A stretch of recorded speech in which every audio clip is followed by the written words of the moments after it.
Today we are going to teach you how to prepare peka, traditional Croatian dish based on recipe that Ivan Pažanin, famous Croatian cook, gave to us.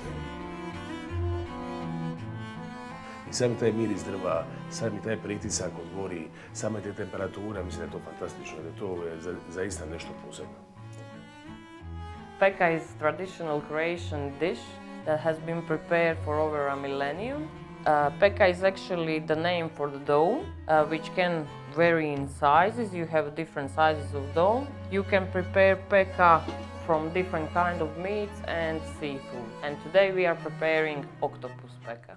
When starting a fire, start with small chopped wood.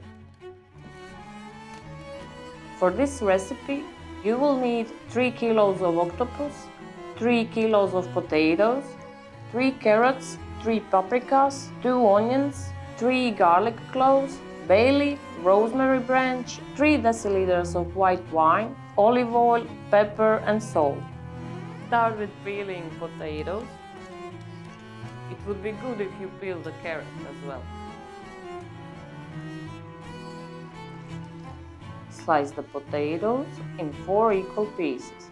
Mix all the vegetables together and then season them with olive oil, pepper and salt. You have to cut the octopus over her tentacles.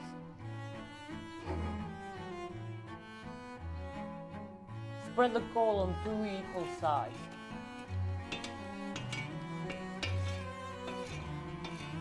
For the final touch, put a dry branch of rosemary and 1 bay leaf.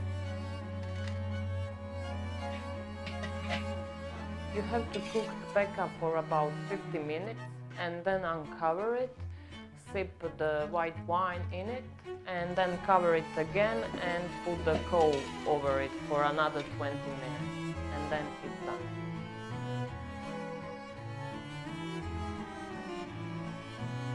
Ajde da vidimo što je to. Lipo si ovo prenapravio, ne bi nije ovako bolje. Gledaj, mislim da se nikad ne može na niti jedan način pripreme, recimo hobotnice naše, nećete dobiti ovakav ukus i tu moć spremanja i to je kultura u nas, u nama, tako da to je fantastično. Meni osobno i kad jedem recimo sad ovako, ili da neko spremi u škrovadu ili da neko spremi, nije to loše, ali mi je ovo nezamjenjivo.